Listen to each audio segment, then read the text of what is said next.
nous réunissons aujourd'hui font partie du territoire traditionnel Anishinaabe et j'aimerais remercier la nation Anishinaabe pour son hospitalité et son accueil. J'aimerais saluer certaines personnes qui sont avec nous aujourd'hui. Très honoré de compter sur la présence de M. le juge Jacques Vien, commissaire de la commission de la CERP, de la commission Vien. Présence également du chef Picard, chef régional de l'Association des Premières Nations Québec-Labrador, chef Wabanonic de la communauté de Lac-Simon, chef Kistabiche de la communauté de Picogan, et je salue également tous les chefs qui sont présents avec nous en ligne.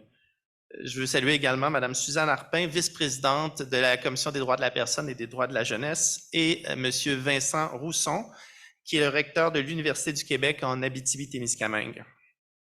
Je souhaite aussi exprimer des remerciements tout particuliers aux membres du Cercle consultatif autochtone qui ont participé aux travaux et aux ministères et organismes concernés par la Commission Vien avec qui nous avons collaboré. Je remercie aussi le personnel de l'Université du Québec en Abitibi-Témiscamingue et son recteur, M. Vincent Rousson, pour leur soutien pour l'organisation de cette activité. Et je salue les membres du personnel de la Commission Vien ainsi que toutes les personnes qui ont témoigné durant la commission. Sont également présentes avec nous à la table ici les membres de l'équipe responsable de l'évaluation des relations entre les Autochtones et les services publics qui ont réalisé cette première analyse du suivi des appels à l'action. Alors, ce rapport, c'est le fruit de vos travaux. Il était important pour le protecteur du citoyen de revenir à Val-d'Or pour déposer son premier rapport de suivi, la commission Vien y ayant siégé durant ses travaux. Ce sont les voix de femmes autochtones qui ont témoigné avec courage d'abus vécus qui ont mené à la création en 2016 de la commission souvent désignée sous le nom de commission Vien. Cette commission a porté sur 5 secteurs en particulier parmi les services publics et ce à l'étendue du Québec, soit les services policiers, les services correctionnels, les services de justice, les services de santé et les services sociaux et les services de protection de la jeunesse. Je tiens à souligner que la commission Vien a tenu 38 semaines d'audience à Val-d'Or, Montréal, Québec, Ouachatmac-Maniotenam, Mistissini, Coudjoie-Rapic et Coudjouac. Elle a reçu plus de 1000 témoignages et analysé 1300 documents déposés en preuve. C'est dire l'ampleur et la crédibilité des fondements sur lesquels s'appuient les observations et les conclusions de la commission. Son rapport final a été publié le 30 septembre 2019. La commission a permis de démontrer que les Premières Nations et les Inuits sont victimes de discrimination systémique dans leur relation avec les services publics visés. Son rapport comportait 142 appels à l'action. Parmi ceux-là, on retrouve une demande au gouvernement de confier au protecteur du citoyen le mandat d'en assurer le suivi jusqu'à pleine réalisation. Nous avons annoncé le début de nos travaux en 2021. Dans un souci d'impartialité et de rigueur, ils se sont réalisés en consultant tant les ministères et les organismes visés qu'un cercle consultatif composé de représentants d'instances autochtones ayant pour mandat de conseiller et d'offrir des rétroactions à notre équipe d'évaluation. Pour rappel, le protecteur du citoyen a pour mission de veiller au respect des droits des personnes qui font affaire avec les services publics du gouvernement du Québec, incluant le réseau de la santé et les services sociaux et les centres de détention. Dans le cas présent, il est bien sûr question des droits des citoyens et citoyennes des Premières Nations et Inuits dans leur relation avec les services publics concernés. C'est donc conformément à son mandat que l'institution que je dirige a évalué les suites données aux appels à l'action de la commission Vien, les progrès comme les retards. Cela s'est fait de façon à la fois globale et transversale, ainsi que selon chaque appel à l'action. C'est un honneur pour moi et l'institution que je représente d'assurer le suivi de la commission Vien et de contribuer à l'amélioration des services publics québécois pour les Premières Nations et les Inuits. J'en profite pour remercier mon équipe d'avoir mené avec efficacité, rigueur et sensibilité cet imposant travail d'évaluation. Venons-en aux retombées concrètes des appels à l'action de la commission Vien. Quelles sont les conclusions à tirer de nos consultations et de nos analyses 4 ans plus tard? D'abord, il est important de retenir que les autorités gouvernementales ont déployé des efforts pour améliorer les relations des Premières Nations et des Inuits avec les services publics. Donc, il y a des avancées, il faut le souligner. Par exemple, le ministère de la Santé et des Services sociaux a investi des sommes considérables pour encourager la mise sur pied des services inspirés du modèle de la clinique Minoé, dorénavant appelée Mino-Pimatisiwin, en milieu urbain, ce qui répond à l'appel à l'action numéro 96. Par ailleurs, des investissements du gouvernement du Québec pour la construction de logements pour étudiants autochtones contribuent à la réalisation de l'appel à l'action numéro 11. Il reste toutefois beaucoup de chemin à parcourir et on parle ici de besoins criants, connus et qui restent en suspens. Dans l'ensemble, le protecteur du citoyen constate que les pouvoirs publics manquent d'une stratégie globale pour atteindre les objectifs d'élimination de la discrimination systémique envers les Premières Nations et les Inuits. Manque de leadership aussi pour donner suite à des enjeux mis à l'avant-plan par la Commission. C'est le cas de l'enchâssement de la Déclaration des Nations unies sur les droits des peuples autochtones dans le cadre législatif du Québec, un jalon essentiel de la reconnaissance et de la mise en œuvre de l'autonomie des Premières Nations et des Inuits. Rien n'est encore entrepris. Il faut bien sûr être conscient que l'ampleur de certains changements fait en sorte qu'ils mettront plus de temps à se concrétiser, étant donné l'importance des enjeux. Mais cela ne justifie pas le fait qu'une grande part des initiatives mises en place demeurent morcelées et sans grand impact. Cela a par exemple comme conséquence que la surreprésentation des enfants autochtones en protection de la jeunesse est loin de donner lieu aux correctifs qui s'imposent. Il en va de même pour l'insuffisance des ressources pour répondre aux besoins réels en matière de logement en milieu autochtone. Même constat pour ce qui est de la reconnaissance des services de police autochtones en tant qu'entité autonome et service essentiel. En milieu carcéral, l'amélioration des conditions d'incarcération des femmes autochtones doit être priorisée et appelle à des correctifs urgents. En santé et services sociaux, les moyens pour venir à bout de situations discriminatoires sont insuffisants. En matière de justice, on doit prioriser la valorisation du droit autochtone ainsi que les modifications législatives nécessaires pour permettre une plus grande autonomie des communautés dans le traitement des infractions de leurs membres. On s'entend également sur la nécessité d'établir un portrait clair des réalités des Premières Nations et des Inuits. Or, cela passe nécessairement par la collecte et par l'analyse de données ethnoculturelles fiables. Et les actions se font toujours attendre. Outre ces observations, notre rapport de suivi passe en revue chacun des appels à l'action de la Commission. Réalisé, en voie de l'être, aucun résultat. Le bilan fait état de près du tiers d'appels à l'action réalisés ou entamés de façon satisfaisante. 4 ans après le dépôt du rapport de la Commission, c'est évidemment inférieur aux attentes. Ici, comme dans bien d'autres domaines, les autorités gouvernementales invoquent, de bonne foi, je tiens à le dire, l'insuffisance des ressources humaines et financières pour accélérer la cadence. À cela, je réponds que j'ai régulièrement sur d'autres tribunes que celle-ci à m'adresser au pouvoir public pour leur dire que le manque de budget ou de personnel, aussi incontestable soit-il, ne peut soustraire l'État à ses grandes missions. Il en va de même pour les droits et les besoins des Premières Nations et des Inuits et pour les moyens mis à leur disposition.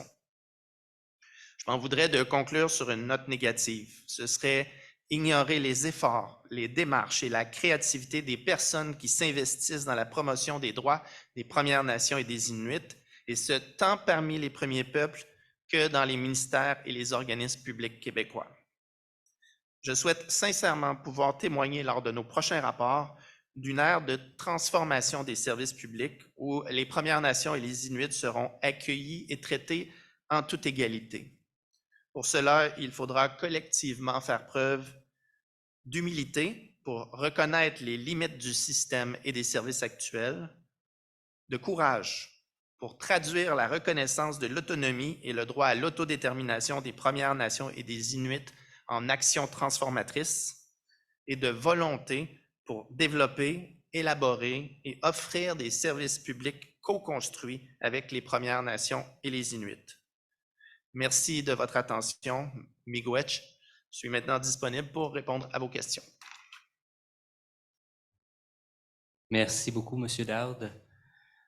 Maintenant, on prendrait des questions. Les gens qui ont une question, on va commencer par les gens dans la salle, puis ensuite, on va prendre les questions à distance pour les personnes en ligne.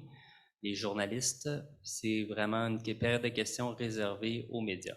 Donc, je demanderai à la première personne pour votre question. Vous pouvez vous nommer votre média et votre nom et poser la question. Oui, bonjour. C'est correct? Oui, bonjour. Mon nom est Marie-Céla Amador. Je suis avec Nouvelle Nationale d'APTN. Monsieur Dowd, selon vous, le gouvernement devrait-il reconnaître l'existence du racisme systémique dans la province pour que du vrai progrès arrive? Sur la question du racisme systémique, je vais parler pour le protecteur du citoyen. Le protecteur du citoyen reconnaît l'existence du racisme systémique. Quand on regarde les différentes politiques qui ont été imposées aux Premières Nations et Inuits en partant de la loi sur les Indiens, en partant d'un système de ségrégation fondé sur les réserves. Quand on regarde la politique sur les pensionnats autochtones, le fait de déraciner les enfants des familles, l'objectif politique avoué de tuer l'Indien dans l'enfant.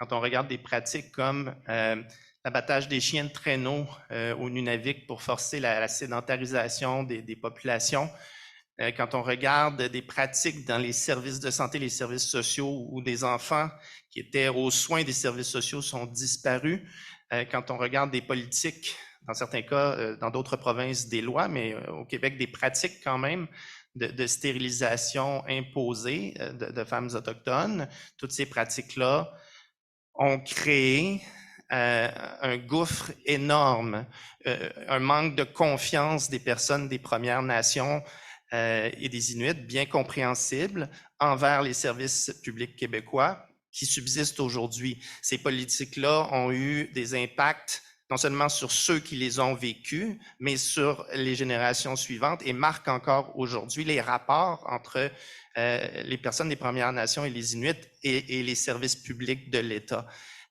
Le rapport de la commission vient fait état du fait que les services publics n'ont pas été pensés pour répondre aux besoins des Premières Nations et des Inuits. Et ça fait en sorte que les services publics se sont développés en imposant des lignes de fonctionnement, des directives qui ne répondent pas nécessairement aux besoins des services des personnes des Premières Nations et qui ne permettent pas leur rapprochement.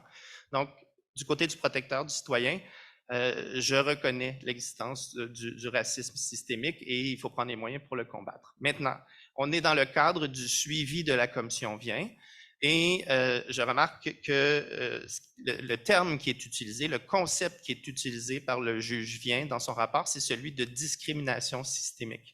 Alors, on va, dans notre rapport de suivi, on parle également de discrimination systémique en cohérence avec les travaux du juge vient. Merci. Merci. Merci beaucoup. Marc-André Landry, Radio-Canada, Abitibi. Vous parlez, on parle d'environ un tiers des appels à l'action qui ont des avancées satisfaisantes et que ça ne répond pas aux attentes 4 ans après le dépôt du rapport. Quelles auraient été vos attentes à ce stade-ci, de façon réaliste par rapport quand même à l'ampleur du travail qu'il y a à faire? C'est difficile de dire on devrait être rendu à 50%, 60%. Je pense pas que c'est de cette façon-là qu'il faut voir la situation. Ce que j'observe, je pense que là-dessus, il faut qu'on ait une réflexion collective pour pouvoir avancer, pour pouvoir, je dirais, assister à un déblocage dans certains cas.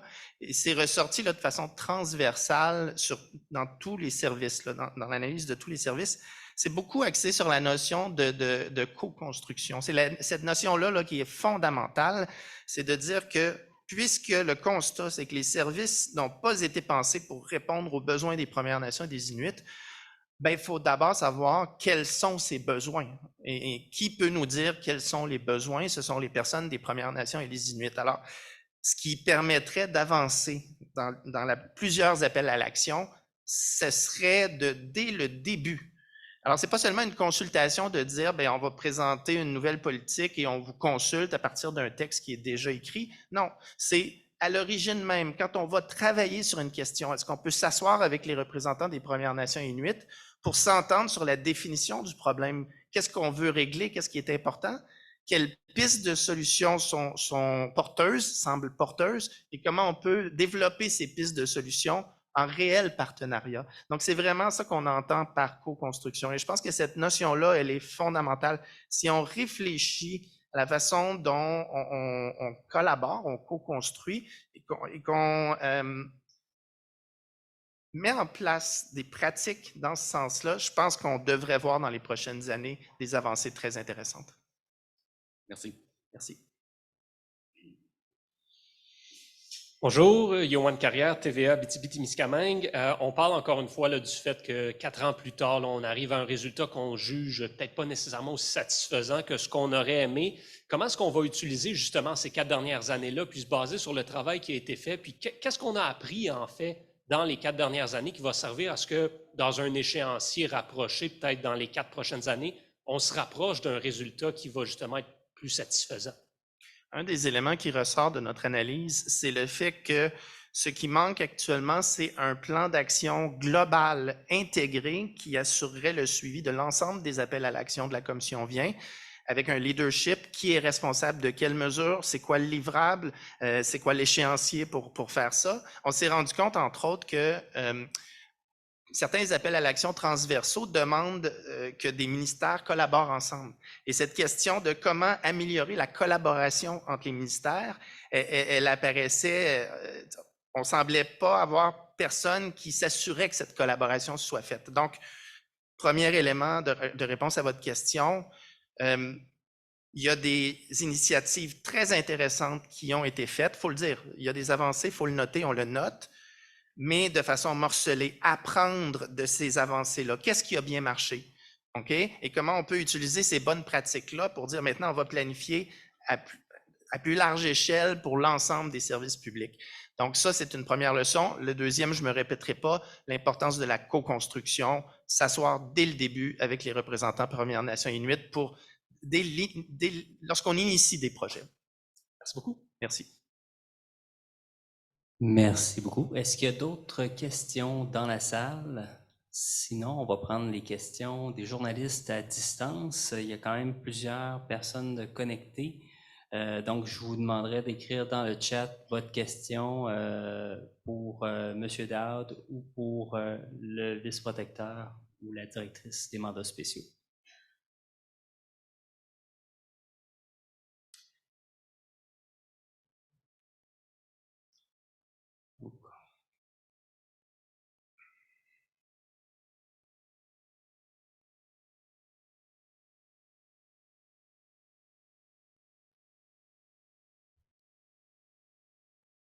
Donc, il ne semble pas y avoir de questions à distance. Oui. Ah oui, il y a une question qui est apparue. Je vais laisser Caroline la relayer. Alors, on a une question de Madame Emily Warren de CBC News. Elle demande, s'il vous plaît, si on peut répondre en anglais aux questions suivantes. Il y a de l'interprétation simultanée, Madame Warren, mais on peut quand même peut-être essayer de répondre en anglais. Les réponses en anglais, idéalement, c'est en traduction simultanée. Par contre, si M. Dussault est à l'aise pour répondre à la question, si ça vous convient, donc on va pouvoir lui répondre à la question en anglais.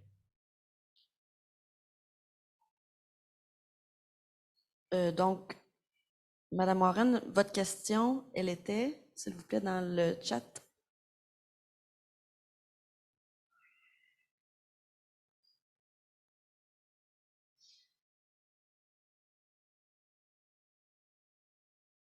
OK.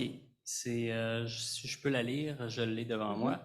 C'est en anglais la question. The Quebec government refuses to acknowledge Le gouvernement du Québec refuse de reconnaître le racisme systémique. À quel point est-ce que ceci empêche le progrès des appels à l'action? Le gouvernement du Québec refuse de reconnaître le racisme systémique.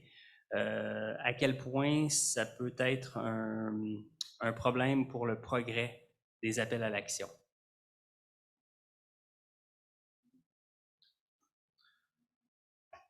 As the Quebec ombudsperson mentioned during his speech at the beginning of the press conference, Donc, we're going to speak for tel que mentionné par le protecteur du citoyen, nous allons parler au nom du protecteur du citoyen et non au nom du gouvernement du Québec. Et pour nous, il est très clair que l'une des conclusions de la commission vient, c'est la réalisation de discrimination systémique contre les Premières Nations, envers les Premières Nations. Et nous avons fait un appel d'approche systémique pour adresser ce problème. Et nous pensons qu'il est nécessaire de reconnaître cette discrimination systémique en acceptant aussi qu'il est nécessaire de régler ce problème. Merci, M. Dussault. Merci pour la question. Il y a une autre question en français. Parfait. Donc, c'est monsieur, j'ai monsieur Saint-Arnaud qui pose la question, qui est en français. Monsieur Dowd, bonjour Monsieur Dowd. Le protecteur reconnaît l'existence du racisme systémique et souligne que la commission utilise le terme de discrimination systémique qui est moins chargé. Croyez-vous que la reconnaissance de l'existence du racisme systémique ou de la discrimination systémique ferait une différence?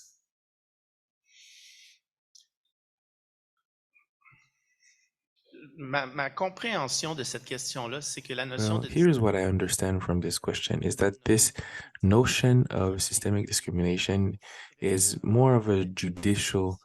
discrimination systémique. Je pense que comme juriste, on est à l'aise avec des concepts juridiques reconnus. Je pense que de reconnaître la discrimination systémique pour le gouvernement du Québec, ce serait un élément qui permettrait un déblocage important. Maintenant, dans nos travaux avec les partenaires des membres des Premières Nations et des Inuits, on a bien senti l'importance qui est très chargée là, du concept de racisme systémique. On nous a expliqué pourquoi c'était important de reconnaître ce concept de racisme systémique. Et ce que j'ai fait aujourd'hui, c'est au nom du protecteur du citoyen de le reconnaître pour moi, mais je ne peux pas parler pour le gouvernement. Merci. Merci. Merci, M. Dowd. Je vais retourner il y avait une question précédente d'Ariane Kroll qui était bonjour, combien de temps prendra au minimum pour avoir réalisé l'ensemble des appels à l'action selon vous et est-ce que c'est même des décennies qu'on met en parenthèse et quel pourcentage souhaitez-vous voir réalisé à votre prochain examen? C'est difficile pour moi d'arriver avec un horizon temporel. On voit, c'est le verre un tiers vide, un tiers plein, 2 tiers vide après 4 ans. Là. Mais il y a un élément qui est très important, c'est que chaque appel à l'action n'exige pas le même engagement. Il y a des appels à l'action qui pourraient être pleinement réalisés. Ça va demander des années de travail et on en est bien conscient. Donc, c'est difficile pour moi de dire l'objectif, c'est que ce soit dans 10 ans que ce soit fini. Ce qui serait satisfaisant pour moi, ce serait de constater que lors du prochain rapport de suivi de la commission, probablement dans 2 ans, on ait cheminé de façon notable sur la notion de la co-construction, ça m'apparaît fondamental, puis qu'on ait cheminé aussi, qu'on nous présente un plan de match plus structuré pour s'assurer que l'ensemble des appels à l'action chemine avec des responsables, des livrables attendus et des échéanciers. Merci, M. Dowd. J'ai une question en anglais. J'ai 2 questions en anglais. C'est des questions qui ont déjà été posées en français, mais je vais les répéter en anglais pour M. Dussault. Juste vous dire qu'on est disponible aussi par la suite pour répondre à des entrevues en anglais aussi si vous avez besoin, s'il y a trop de questions. Pour Monsieur Dussault, c'est une question d'Emily Warren de CBC. Less than 30% of the calls to actions. Elle dit que moins de 30% des appels à l'action ont été mis en œuvre 4 ans après la publication du rapport. À quel point est-ce que ces résultats sont encourageants? À quel point êtes-vous optimiste par rapport au changement que ça pourrait créer pour les 4 prochaines années? Bon, la manière dont nous voyons cela, pour nous, c'est que le verre est à 1 tiers plein, mais 2 tiers vide. Et je crois que le point clair à voir, c'est le progrès. Et en partie, ça fait partie du nom de la commission vient. Alors, tant que nous avançons dans la bonne direction, donc on est proche de 32%, nous espérons au moins que dans les prochaines années, nous aurons au moins atteint le point du 50% et qu'on va continuer d'aller dans cette direction. Il faut reconnaître que ce processus est un processus qui est à long terme. Ça ne va pas arriver demain. Donc, il nous faut nous concentrer là-dessus et continuer d'avancer dans cette même direction. Another question in English. What is Voici une preventing? autre question en anglais. Qu'est-ce qui empêche à... En fait, ça vient de Jessica Rubinger. Elle nous demande qu'est-ce qui empêche au gouvernement de mettre en action ces appels à l'action de manière plus efficace. Eh bien, il y a plusieurs facteurs à inclure là-dedans et j'aimerais vous inviter à voir l'annexe 2 du rapport. Donc, ce n'est pas la même. Il faut voir que si on parle par exemple de la protection de la jeunesse avec le projet de loi 92, le gros défi, c'est d'attendre en fait la décision de la Cour suprême. Et c'est lorsque ce sera décidé qu'une grande portion du problème va être gérée. Mais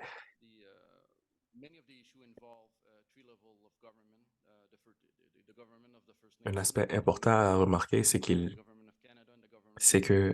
la gestion de et la mise en œuvre de tout cela demande une action tripartite. Il faut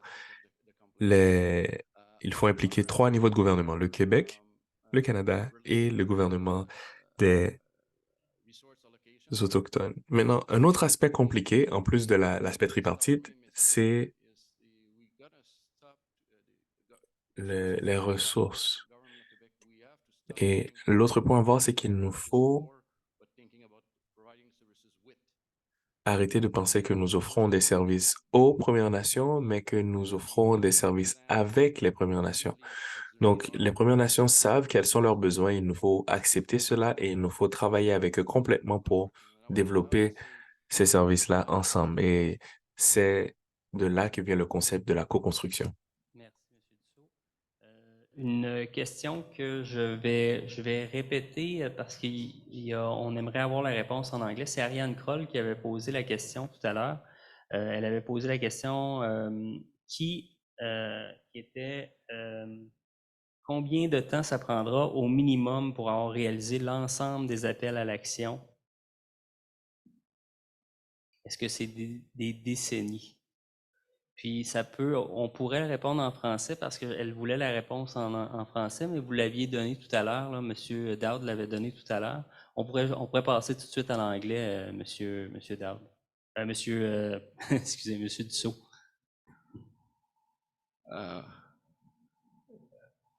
We don't have a specific time frame because some of the issues. Eh bien, nous n'avons pas un échéancier clair parce que certains de ces problèmes ont besoin de plus de temps que d'autres. Certains de ces appels à l'action peuvent être résolus très rapidement et d'autres prendront beaucoup plus de temps. Le plan principal, c'est de se concentrer et d'aller dans la bonne direction. Du pivot, Francis Hébert Bernier. Pour M. Dowd, est-ce que votre analyse a permis de repérer des instances où il y a vraiment eu de la co-construction entre le gouvernement et les autorités des Premières Nations et Inuits dans le cadre d'un appel à l'action? Est-ce que vous auriez un exemple qui pourrait être répété pour la suite? Ben, il y a des belles réussites. Il y a certains exemples qui sont donnés dans le rapport. Mais je pense, entre autres, et pas plus tard qu'hier, je me permettrais de le citer comme modèle. J'ai eu la chance de visiter hier la maison d'amitié autochtone de Val-d'Or et on nous présentait le travail qui se faisait avec le CIS de l'Abitibi-Témiscamingue. On est en train vraiment de mettre en place une gamme intégrée de services qui est vraiment très intéressante. Donc, oui, il se fait des initiatives intéressantes et il faut apprendre de ces initiatives intéressantes. Moi, tout ce qui fonctionne, j'aimerais qu'on puisse s'arrêter pour dire pourquoi ça a fonctionné? Quelles sont les conditions qui ont fait en sorte que ce projet-là a été développé de façon satisfaisante et que les Premières Nations inuites qui ont participé à ce projet-là sont ressortis satisfaits de la collaboration? Je pense que de ces bonnes pratiques-là, on pourrait apprendre pour mieux collaborer de façon générale. Merci, M. Dowd. Il y a une dernière question, c'est en anglais aussi. C'est une question de Ruby Pratka. C'est une question qui a été posée par Mme Kroll tout à l'heure. Je vais la répéter, je vais la dire en français et en anglais. Là. Quelles seraient les clés du succès de l'éventuelle implementation, mise en œuvre complète des appels à l'action? What are the most important steps that need to be taken to create ideal conditions for the implementation of these? Alors, quelles seraient les clés du succès de l'éventuelle implémentation complète des appels à l'action? So you can answer in One of our main findings in the follow-up of the VA Commission is the fact that there was a lot of good En initiatives. fait, l'une de nos découvertes principales, c'est le fait que ce qui nous manque surtout, c'est cette stratégie générale. Donc, une stratégie qui prendrait tous les aspects ensemble. Donc, encore une fois, pour nous, la meilleure stratégie, c'est de co-construire avec les peuples autochtones. Sur lequel j'aimerais insister, c'est qu'un des chantiers prioritaires qui devrait être entrepris, c'est de co-construire, encore une fois, de s'asseoir avec les représentants Premières Nations et Inuits pour intégrer la reconnaissance dans notre droit de la Déclaration des Nations Unies sur les droits des peuples autochtones. Cette déclaration contient la reconnaissance de plusieurs droits fondamentaux pour les nations, pour les Premières Nations.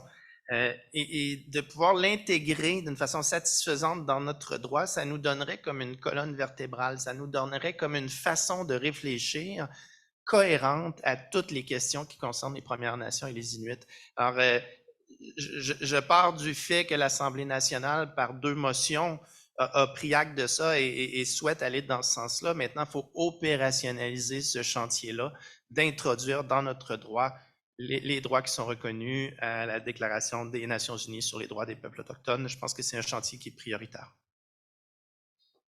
Merci, M. Dowd. On a une dernière question, c'est en anglais, c'est Rachel Watts. Elle est adressée à M. Dowd, mais ce serait M. Dussault qui pourrait répondre à cette question. Je vais la dire en anglais, c'est What elements of report Quels éléments de votre rapport étaient les plus préoccupants pour vous? Quels éléments du rapport de votre analyse ont été les plus préoccupants pour vous? Globally, 32% of the calls for action were Généralement, je dirais que 32% des appels à l'action sont soit réalisés ou en vue de réalisation. Mais l'un des points importants, c'est qu'il y a beaucoup de travail à faire encore pour la protection de la jeunesse. Et c'est là où nous avons eu le moins de satisfaction. D'accord. Il n'y a plus de questions à distance. Est-ce que dans la salle, juste pour être certain, est-ce qu'il y avait d'autres questions dans la salle avant de terminer la conférence de presse? Je vous rappelle, on est disponible là, si des personnes veulent faire des entrevues ici sur place, on est disponible encore pour quelques minutes. Vous pourrez venir me voir ou venir voir Caroline Huot, qui est relationniste au protecteur du citoyen tout au fond. Et vous pourrez l'appeler aussi s'il y a des besoins des questions particulières sur le sujet. Ça va nous faire plaisir de vous répondre. Ah, on a une petite question, donc merci. Vous pouvez vous nommer et nommer votre média. Ah, je ne suis pas un média. Je peux Ah, te poser une ok. question quand même. Oui, vous pouvez y aller. Quoi, Cynthia Smith, Nijikazon. Cynthia Smith, j'ai une question concernant qu'est-ce que vous trouvez qui est la réponse du gouvernement du Québec quant à la C-92? Cette question-là, dans le fond, on attend une décision de la Cour suprême. Ça va être ma réponse courte, là. Quand on parle au gouvernement du Québec sur cette question-là, la perspective qui est défendue, c'est celle de dire on défend les compétences constitutionnelles du Québec. C'est dans cet esprit-là que la contestation a été entreprise. quand on parle aux partenaires des Premières Nations et Inuits, on entend bien que c'est perçu, c'est reçu comme un refus de reconnaître l'autodétermination. Mais les représentants du gouvernement du Québec nous disent que ce n'est pas ça l'intention. L'intention, c'est de défendre les compétences constitutionnelles du Québec. Cela dit, la question est actuellement devant la Cour suprême. On attend, je comprends, prochainement une décision de la Cour suprême. Clairement, la décision de la Cour suprême va apporter des balises, un éclairage juridique, va répondre à des questions.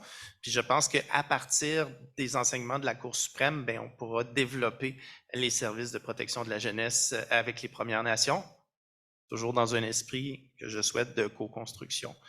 Donc, la prochaine étape, c'est la réception du jugement de la Cour suprême. Merci, M. Dowd. Merci pour votre question. Donc, ça prend fin à la conférence de presse sur le rapport de suivi du protecteur du citoyen, le premier rapport de suivi. Je vous souhaite une excellente journée. Ceux qui veulent écouter ou réécouter, ou vos collègues qui veulent écouter la conférence de presse, pourront la voir à partir ça va être disponible sur le site du protecteur du citoyen ainsi que sur nos médias sociaux. Donc, je vous souhaite une excellente journée et merci à vous trois.